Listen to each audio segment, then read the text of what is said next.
Today we're going to be talking about an 8-film collection of mostly indie titles, starring names that we would recognize as they would grow on to become popular figures in the movie-making world years later, sometimes the very next year in certain cases. This is the 8-movie action thriller Miramax collection. It includes The Faculty, The Lookout, Animal Room, Road Killers, Two Hands, The Eye Inside, Living in Peril, and The Hole. We're going to go through this in that order, particularly. This to this to this, whatever. Starting with The Faculty. The Faculty was the last of the, I believe his name is Kevin Williamson. He's a writer, a scriptwriter for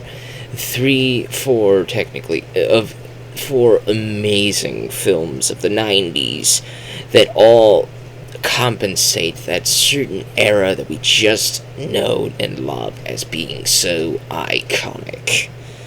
Being Scream, Scream 2, I Know What You Did Last Summer, and The Faculty. The Faculty was directed by Robert Rodriguez, written by Kevin Williamson, combining two very interesting movie peoples into such an interesting combination. Robert Rodriguez was known for Desperado and Mariachi, From Dusk Till Dawn, all very good films. And Kevin Williamson obviously was known for Scream, Scream 2, and I Know What You Did Last Summer. So both of these people coming together to make The Faculty, starring a bunch of up-and-coming actors. Big names today, but they were a little bit cheaper back in the day. Such as Frodo Baggins' actor, Elijah Wood, as well as Josh Hartnett, fresh off of Halloween H2O, but before all of his major big names. Amongst a lot of other people, Usher's in here. I don't care to... Jordana Brewster, I think that's it. Jordana Brewster, maybe? From Fast and Furious fame. She could have been a completely different route, going down the horror movie route, but she would have been made an excellent horror movie character. But she went into Fast and Furious. But there you go. It stars a lot of people, big names. There's that one dude from, I forget the show. Oh, I remember.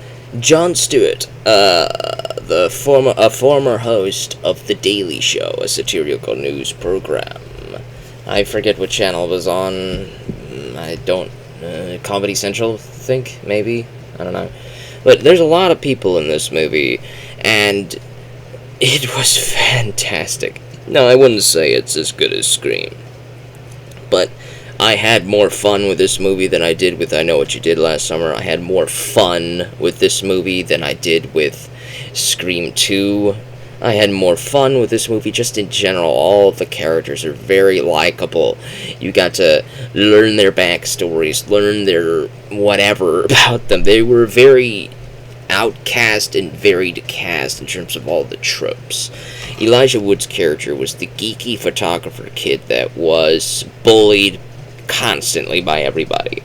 His partner in the photography program is Jordana Brewster's character, who plays the preppy, popular girl dating the high school jock quarterback man, and yet she also has dreams of being a big photographer person, journalist.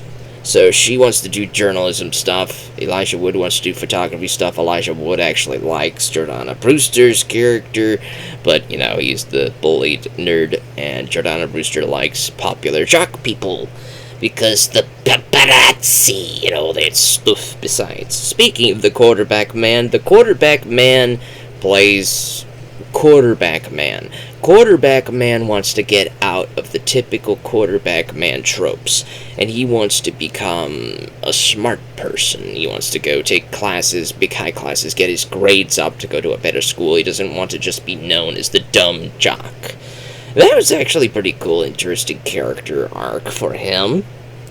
Who else do we got here that's part of the main characters?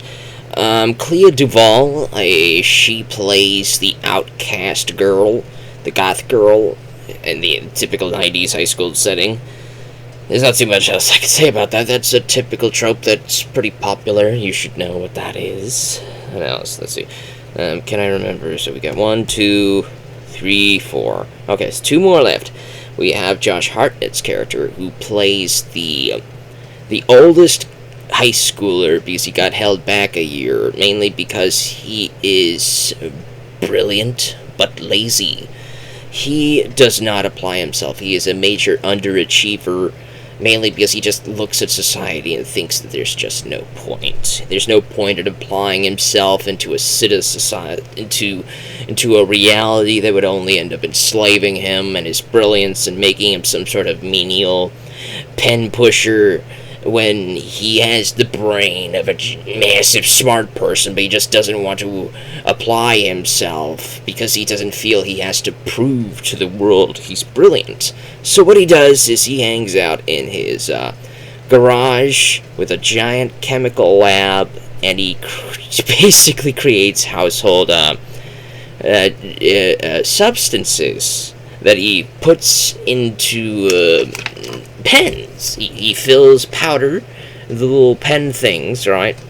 And then he distributes these pens to school at the school in exchange for a monetary money.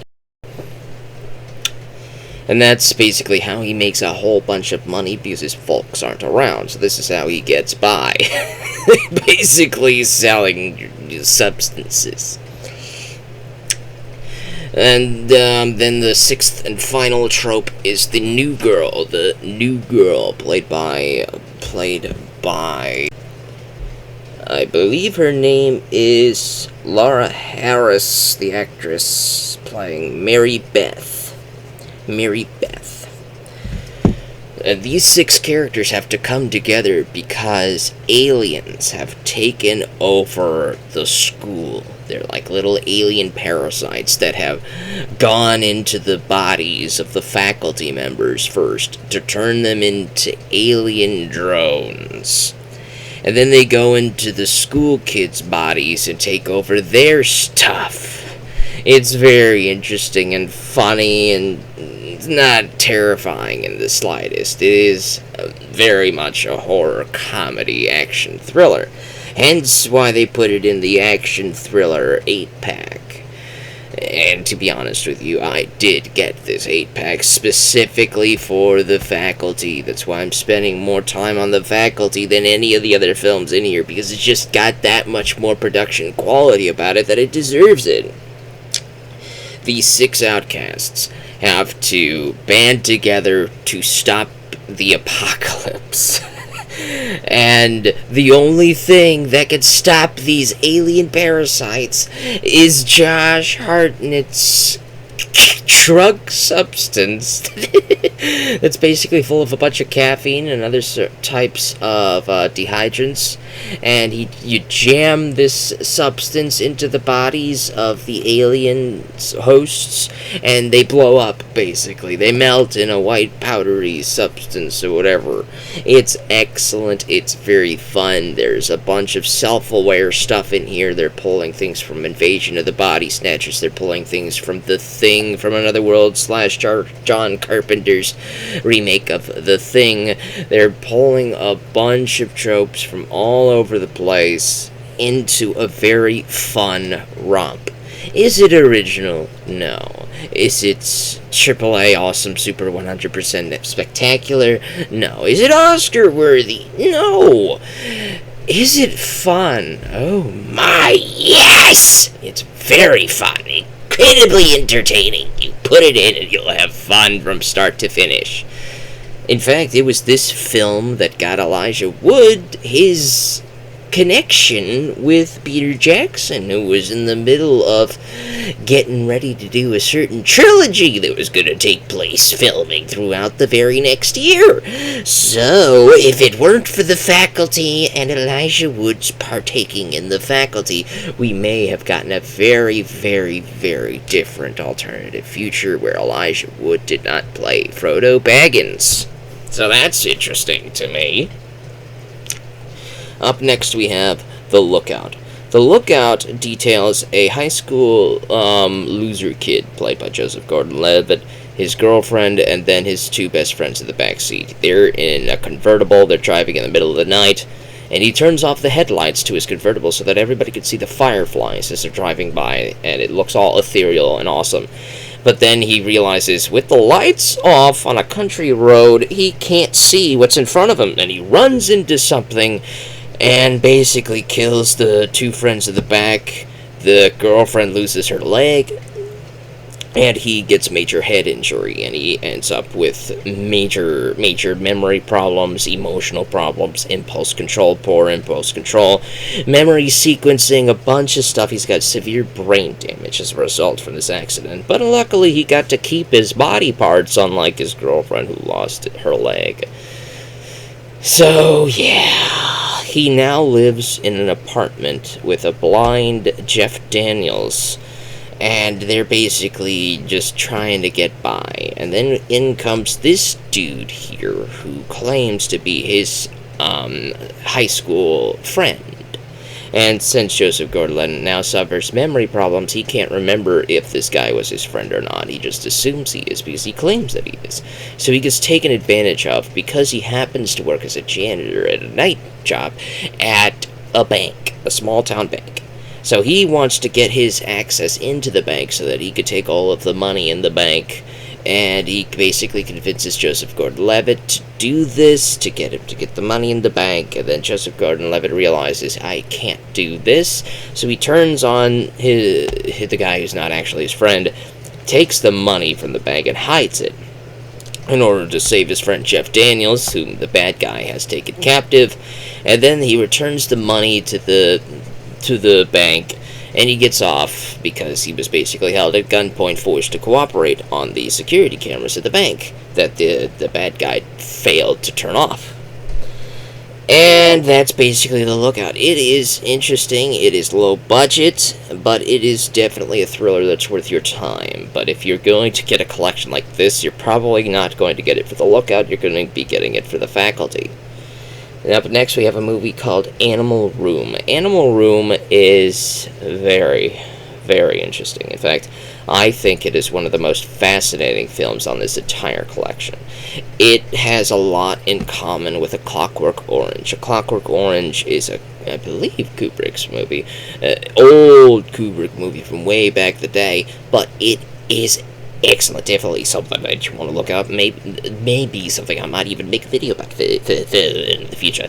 But the reason why it gets compared to it is because it deals with a very interesting psychological program where they take problem kids and they try to basically reform them in a special classroom called the Animal Room, which in reality is basically just a room they throw problem kids in so that they don't have to deal with them anymore. Because society doesn't want to know they exist. The high school curriculum doesn't want society to know that they exist. They don't want to deal with correcting the problem behaviors. They just want to lock them away all day and then throw them back out there so that they don't have to basically be actual faculty people. It stars Neil Patrick Harris as a very troubled youth that is bullied heavily by Matthew Lillard's character. Lillard's character, I can't remember the guy's name, but basically Lillard's character plays a very similar character to the character in A Clockwork Orange. He is basically psychopathic on almost all levels. And then we go into how we can actually feel for Lillard's character, because we see that when Lillard goes home to his house, he is basically, it is implied that he is abused in a way that starts with an S. It's not good. No, no. It's not good. Not good. No. But you can imagine, you can sympathize, and you can empathize. You can realize that that's probably why Lillard's character is psychopathic and takes out all of his frustrations out upon Neil Patrick Harris's character. Neil Patrick Harris's character is a very genius kid. He, almost on every single level, you don't think that he belongs in this animal room. But the reason why they've thrown him in here with Lillard and the other delinquents is because he does psychopath. What is it? Psychoactive? Psychedelic. That's it. Psychedelic drugs. Yeah, stuff like LSD and other stuff like that. He does this so that he could basically escape from reality for a little while to basically escape from the hell that Lillard puts him through on a daily basis. He basically is bullied heavily. He has gone to the principal. He has gone to the counselors. He has gone to everybody trying to get these people to realize that Lillard is a bad apple and that maybe they should probably do something about that. But instead, they see, oh, you're doing bad drugs. You should not do that. And they throw him into the animal room as well, where he gets to be bullied by Lillard all day now. Oh, goody! So basically, Neil Patrick Harris's character snaps. He snaps. He takes a firearm to school. He lays down in the hallway and he puts it. He puts it up to his mouth, but he is stopped. He is stopped by a security guard. The security guard says, hey, don't do it, kid, don't do it. So Neil Patrick Harris says, this'll probably be easier. And he points the firearm at the security guard instead and says, do it. You'll be a hero. Basically forcing the security guard to act. And the principal tries to hide the resulting tragedy that happens to Neil Patrick Harris's character because nobody pulled him out of the animal room where he was basically psychologically and abusively tortured by Lillard's character. There is a very Oscar-worthy scene in the animal room where Neil Patrick Harris, on the day before he basically breaks down, he asks Lillard, why are you doing this to me? And Lillard's character says, because I want your blood in my mouth. And he goes into this very lengthy, very, very well acted story. In the biblical story of Job, Job, I don't know the guy's name, but it's that story of this very faithful man to the big guy upstairs. He's very faithful. And then Mr. Bad Guy, Satan Man, he goes up to the big guy upstairs and he says, man, you know, this guy is pretty rich. I'm pretty sure if I took everything away from him, he would start to curse your name, because these guys like you because you give them stuff. So if I take them away, they probably hate you, right? And so the big guy upstairs says, alright, I'll take that bet. Go ahead, do your worst. And so he does his worst. He kills all of the man's servants. He burns down all of his crops. He collapses his home on his family, killing them. Basically makes Job's life a living nightmare. But the guy doesn't crack. The guy remains faithful and all that stuff. And so Mr. Bad Guy Satan goes like, alright, big man upstairs, I bet you if I messed with him personally, that's when he gives in. That's when he'll give in. And so the big guy upstairs says, alright, you go ahead, I'll take that bet. Go ahead, do your worst to him. And so the guy does his worst to the guy, and he still doesn't crack. He still doesn't crack. And so it's like when your life becomes an absolutely living hell and the guy doesn't curse the name of the big man upstairs, Lillard asks Neil Patrick Harris's character, when your life is a living hell, who do you curse? It's a very powerful scene, and I cannot do it justice by just repeating what I've just said. You have to actually watch that scene, and luckily it is on YouTube. Even though this movie is very, very underrated, there's barely anything that you could find on YouTube about this thing, so definitely take a look at it. It is an excellent scene, and it is definitely worth a watch. I would argue that that for this collection, the faculty and Animal Room are the two main things you're going to want to grab this movie for, because it is a fantastic little flick, a fantastic little look at just what psychological terror and just how the environment for all of these people can shape terrible, terrible outcomes. It is interesting. Up next, we have The Road Killers. The Road Killers isn't as good as these previous three, but it does star, I forget the guy's name, Craig Sheffer. It stars Craig Sheffer and Christopher Lambert. Alright, there you go, got the names. Remember the names, definitely didn't look that up. So, Craig Sheffer plays a very psychopathic bad guy on the highways in the middle of nowhere. And Christopher Lambert, the Highlander, Christopher Lambert's out here with his family and his brother's kid, and they're out here on a road trip to go from point A to point B, and they're in the middle of A and B right now, and they just stop at a gas station, restaurant, or whatever to eat before getting back on the road, and they come into contact with Craig Sheffer's character, who is basically flirting with Christopher Lambert's daughter.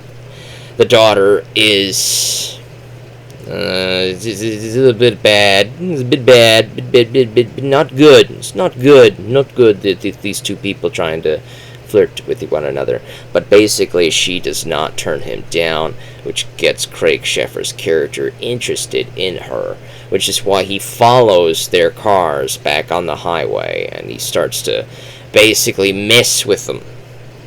He almost runs over the guy's kid. The son played by Joseph Gordon-Levitt, a young Joseph Gordon-Levitt. Probably one of his first roles, I can't remember what. But basically, he torments them. He gets the Christopher Lambert's brother killed. He gets what else? He kidnaps Christopher Lambert's wife and the daughter and the son, played by Joseph Gordon-Levitt, and he leaves Christopher Lambert for dead. But he didn't actually die, because Josh Brolin, he's also in this movie. Josh Brolin's character did not want to murder. He doesn't want to murder. He thought that things were getting a little bit too far. So he fails to murder Christopher Lambert's character, so he gets up and he follows them back to Craig Sheffer's hideout to rescue his family, and he does end up rescuing his family, and he does ultimately end up getting Craig Sheffer taken out. But Craig Sheffer definitely puts on an excellent performance in this movie. Between Animal Room and Road Killers, Lillard plays an excellent psychopathic villain in this movie. Craig Sheffer plays an excellent psychopathic villain in this movie, though the plot isn't exactly as good as Animal Room. Though Animal Room is a very quiet film, it's not action-filled. The Road Killer has a lot more action in it, so if you're into action things that keep you entertained, that keep you, you know, as the name suggests, then you're probably going to want to watch Road Killers over Animal Room. But if you want an interesting story that's very psychological in nature, it's very slow, it's very quiet, but you can really feel for everything that's going on when you watch it, then definitely take a look at Animal Room. Up next on the second disc, we have Two Hands, starring Heath Ledger and Brian Brown, or is it Brian? Yeah, Brian Brown. I don't know who Brian Brown is, but we all know who Heath Ledger is. This is a lower budget Australian action comedy, and there's not too much I could say about it other than a very basic plot synopsis.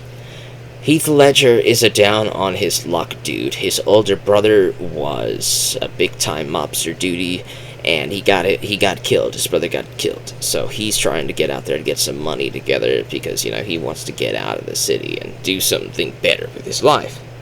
So he gets hired by the guy his brother used to work for. And he's supposed to deliver $10,000 to a third party. This third party is a chain-smoking old lady who actually has a heart attack in her apartment before Heath Ledger arrives to deliver the money. So she can't come to the door because she's a little bit dead when he tries knocking. So he leaves the apartment and goes outside. Her apartment's on the beachfront, so he sits by the beach. He gets the desire to go for a swim. So he hides the money in a little sand pit. He covers it by his jacket, and two little snot-nosed brats watch him do this. So when he goes out to the beach to take a swim, the snot-nosed brats dig up the money and run off with it. When Heath comes back from his swim, he sees that the money is lost, and now the mob boss wants him dead because he thinks he stole the money. So now he has to figure out how to get $10,000 together. His first option is maybe this radio contest. There's a radio contest called the Highway Radio whatever, where the radio van is going to be on a certain highway at a certain time of day, on a certain day of the week. They're going to pick a random car with a certain bumper sticker that you have for the contest. You have to put the bumper sticker on your car to be considered part of the contest. And they're going to read the license plate of the car that they pick on that highway to win $10,000. So he's gonna try to do that, but then realizes that the mobster boss is a little bit impatient and he wants his money now. So he has to ask his brother's widow's brother on how to get some money together.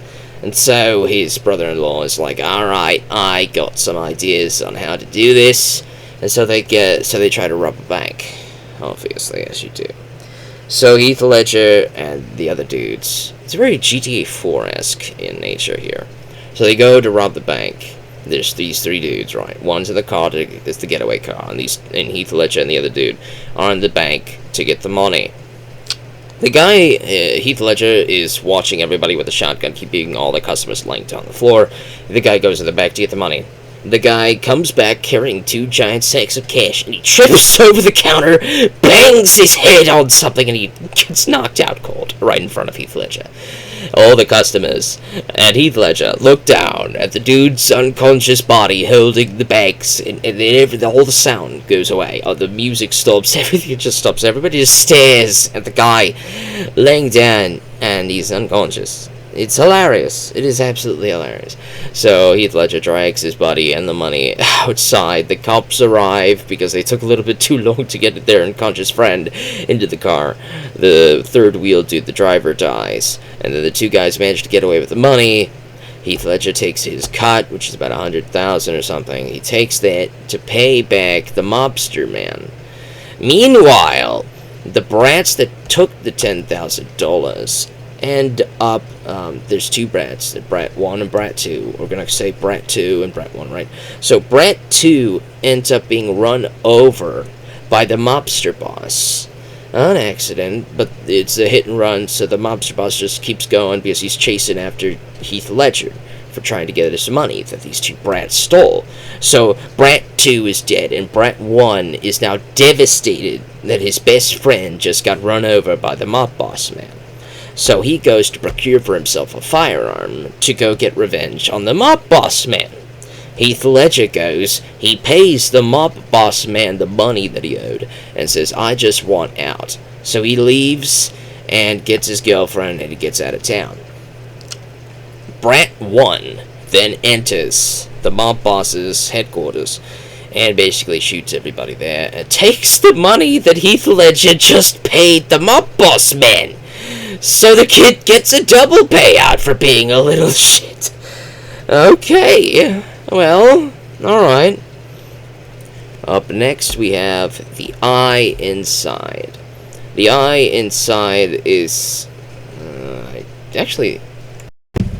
The Eye Inside is a very psychological thriller in nature. It stars a dude who wakes up in the hospital, and he's told by the hospital people that he has been in an accident, and that he has memory problems. He can't remember the year, can't remember the date, he can't remember anything.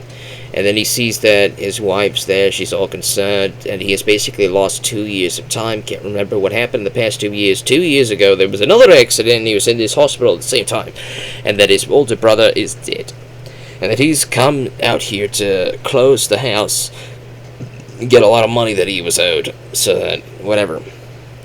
And basically, it just spirals from there. It's very disjointedly told, and I would be doing this movie a big, big disservice to explain the plot to you. All I could say is, if you like psychological thrillers, abstract thrillers such as Shutter Island, Hellraiser 5 and 6, If you liked Sublime, I think that came out 2006, 2007. It's also pretty good. If you liked the David Lynchian types of stories, the psychological thrillers of his backlog, if you like those types of storytelling, then you're probably gonna be very interested in The Eye Inside. Moving on next to Living in Peril, starring James Belushi, we have a dude that reminds me very much of Matthew Broderick, but he is a little bit better than Broderick, for good thank you. It is a thriller comedy. We have an architect man who moves over to a certain place where his client lives to help design a property for him. The client is played by James Belushi. His wife is staying back a couple states away at their house. She is pregnant with a kid on the way, and they had just basically gotten married recently. She had a very terrible relationship with a very, very abusive person prior to getting with, what the is his name? Rob Lowe. His name is Rob Lowe. I am terrible with names. I'm sorry. Rob Lowe is the architect man, and basically he goes to this apartment to make design the house for James Belushi. And basically, one by one, terrible things happen in hilarious fashion. Rats are thrown into the guy's apartment. Rat piss is poured all over the guy's blueprint plans. The guy, all of his appliances, the fridge stops working, the AC is broken. A lot of things start going wrong in this apartment, and the guy, Rob Lowe, starts getting very paranoid. He thinks maybe there was the truck driver he had an altercation with on the highway on the way here. Maybe he's to blame for all this. And then the twist at the end is hilarious. It is hilarious. It's a hilarious third act encounter that I'm not going to spoil for you, but I just want to say I had a very low opinion of this movie because it stars Rob Lowe, who is just barely above Broderick. Not that I'm saying Broderick is a terrible actor, I just don't have many movies I liked that he happened to star in. Same for Rob Lowe, this might be the only one I liked that he happened to star in. But I definitely would say that give Living in Peril a shot, particularly if you get it in a collection like this. That way you can justify it because you get to have two really good flicks here. You get to have some decent ones here, funny one here, interesting psychological horror here, and then you get a comedy thriller here. That's pretty fun. And then finally, last but not least, is The Hole. The Hole is British psychological thriller starring 4 kids. One of them played by Keira Knightley, that's why her name is right here. This is before Pirates of the Caribbean. I believe this was made or filmed throughout the year 2000 and 2001. It was released in 2001. Stars 4 people. There is Keira Knightley, who plays Frankie. Then there's Popular Jock Man 1 and Popular Jock Man 2. And then there's Girl. Girl likes Popular Jock Man 1. Keira Knightley likes Popular Jock Man 2. And then there's the 5th character, who is Spectacles. I'm going to call him Spectacles. Girl and Spectacles are friends. Spectacles really likes Girl and wants to date her. But Girl really likes Jock number 1, Popular Jock Man number 1. And she really wants to date Popular Jock Man number 1. So she gets Spectacles to find basically an old nuclear hideout that dates back, I think, to World War II, back during the bombings and everything. They find this old hold, and they're like, alright, we can have a party down here for the weekend. So they take off, these 4 friends go down there, and then Girl locks them in. And then, after about 2 weeks, Keira Knightley dies, and both Jock men die, and then Girl escapes, and she tries to cover it up to the cops by saying it was all Spectacles' fault. So it's very, very interesting retelling of the events from 2 to 3 different points of view on how this story came about, and it's just pretty interesting all overall. Ultimately, the best two in this collection, I would have to say, are The Faculty and Animal Room. The Faculty is going to entertain you no matter what. If you're a fan of Scream, then you're probably going to love The Faculty. It's the same writer. But then you got these other 7 films that are going to entertain you as well. Depending upon your tastes, you may not like all 8 of them. Depending upon your tastes, you may hate The Faculty, but you may really like Living in Peril or something. It doesn't matter what your tastes are, so long as you watch them on your own merits and give them your own individually-ish point of view on how you like this stuff or whatever. But yeah, I would definitely give this a look. Give all 8 of these a look wherever you can find them. Give it a look on DVD, give it a look on Blu-ray, give it a look on streaming, wherever you can find them. Take a look at them, all of them. Definitely Faculty, though. Definitely Animal Room.